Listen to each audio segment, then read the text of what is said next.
me, the small scale is the future of music. I think the big thing is something else. It's communication, it's not music.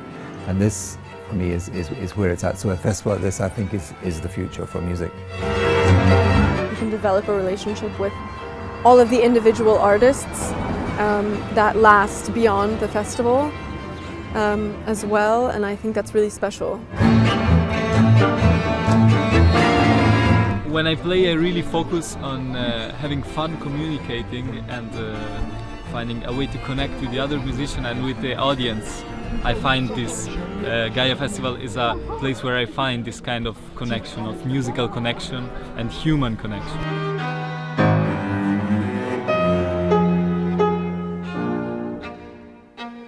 When you play with familiar musicians, of course, there's a lot of benefits to that because it grows deeper and deeper and you understand each other better and better and you build an interpretation and so on.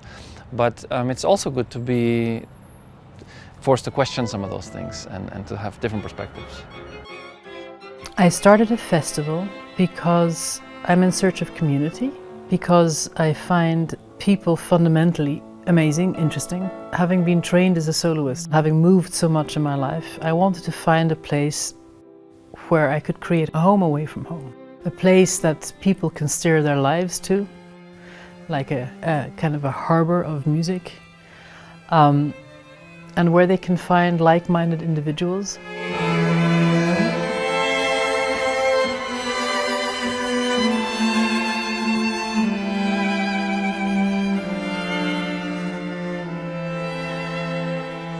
Gwendolyn brings an unstoppable enthusiasm and determination and dogged insistence that everything should be as wonderful as possible, which we all love her for.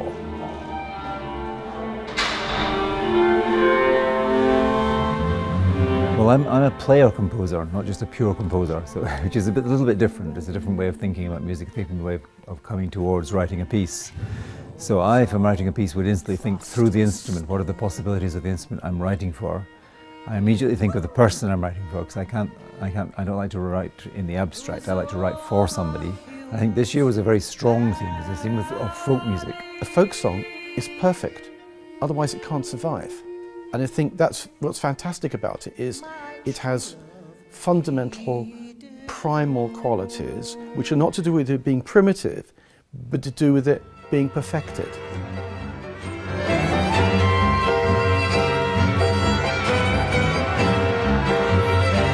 It all comes from folk music. Where else can the music come from originally than from the people and from the shared history? What people within the world of classical music have done and continue to do is to search for music that has not been documented because a community has either not had the opportunity to do so or the privilege, or hasn't been able to, for whatever reason, and go there and make the effort to document it for posterity.